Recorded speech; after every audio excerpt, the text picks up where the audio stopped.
Welcome to news అడ్డా. మహాశివరాత్రి జాగరణ వెనుక ఉన్న రహస్యం ఇదే. మహాశివరాత్రి మహాశివుడికి అత్యంత ప్రీతికరమైన దినం. ఈ రోజున ఉపవాసం, శివార్చన, జాగరణ చేస్తే ఎంతో పుణ్యం దక్కుతుందని భక్తులు విశ్వసిస్తుంటారు. హిందూ సనాతన ధర్మంలో మహాశివరాత్రికి ఎంతో ప్రత్యేకత ఉంది. మాఘమాసంలో వచ్చే చతుర్దశినే మహాశివరాత్రి పర్వదినంగా జరుపుకుంటారు. శివరాత్రి అనగానే అందరికీ గుర్తుకు వచ్చేది జాగరణ. శివరాత్రి మహాత్యం అంతా రాత్రి వేళలో ఉందంటారు. అందుకే రాత్రి సమయంలోనే మహాశివునికి అభిషేకాలు, అర్చనలు చేస్తుంటారు. శివపార్వతుల కళ్యాణం జరిగిన రోజు ఇదేనని నమ్ముతుంటారు. అందుకే రాత్రి వేళల్లోనే మహాశివరాత్రి నాడు శివపార్వతులకు వైభవంగా కళ్యాణం నిర్వహిస్తారు. మహాశివరాత్రి నాడు జాగారం చేయడం ఎంతో విశిష్టమైనదిగా అంటుంటారు. ఆ రోజంతా ఉపవాసం ఉండి రాత్రికి జాగరణ చేయడం వల్ల ఆరోగ్యపరంగానూ ఎన్నో ప్రయోజనాలు ఉన్నట్లు చెబుతారు.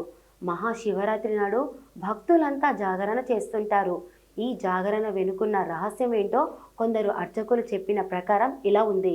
ఆ పరమేశ్వరుడు లోక రక్షణార్థం హలాహలం మింగిన సందర్భంలో ఆయనకు మెలుకవ తెప్పించడానికి దేవతలు రాత్రంతా నిద్రపోకుండా జాగారం చేశారు. దీనికి గుర్తుగా ప్రతి సంవత్సరం భక్తులు మహాశివరాత్రి నాడు ఉపవాసం ఉంటూ రాత్రంతా శివరామ సంకీర్తనలతో జాగారం చేస్తారని తెలిపారు. అదేవిధంగా సుమారు రాత్రి 12 గంటల సమయంలో ఆ పరమశివుడు లింగ రూపంగా దర్శనమిచ్చాడు కనుక ఆ స్వామివారి దర్శన భాగ్యం కోసమే భక్తులంతా జాగరణ చేస్తారని అంటుంటారు. ఆ మహాశివరాత్రి రోజున భక్తులంతా ఉపవాసం ఉంటారు. ఆ రోజున ఎలాంటి అల్పాహారం, భోజనం స్వీకరించకుండా, నిద్రించకుండా జాగరణ చేస్తారు.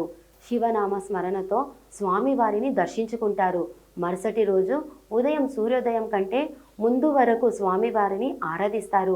జాగరణ చేసే భక్తులు ముందుగా ఆ పర్వదినాన శుద్ధిగా శుచై స్వామివారిని ఆరాధించాలి. ఉపవాసం ఉన్న సమయంలో ఎలాంటి అల్పాహారాలు, భోజనాలు స్వీకరించవద్దు. పండ్లు, నీరు తీసుకోవచ్చు. ఆ రోజంతా భక్తులు భగవత్ నామస్మరణతో స్వామివారిని ఆరాధిస్తూ ఉండాలి. మహాశివరాత్రి నాడు భక్తులు పూజలు, అభిషేకాలు విశేష ఫలితాలు కలుగుతాయి. భక్తులు ఆ రోజున శివనామస్మరణ, శివపురాణం లేదా భక్తి సినిమాలు, భజనాలు చూడవచ్చన్నారు. భక్తులంతా శివరాత్రి రోజున శివనామ స్మరణలో లీనమై ఉండడం ద్వారా ఆ స్వామివారి అనుగ్రహం పొందుతారని విశ్వాసం వ్యక్తం చేశారు.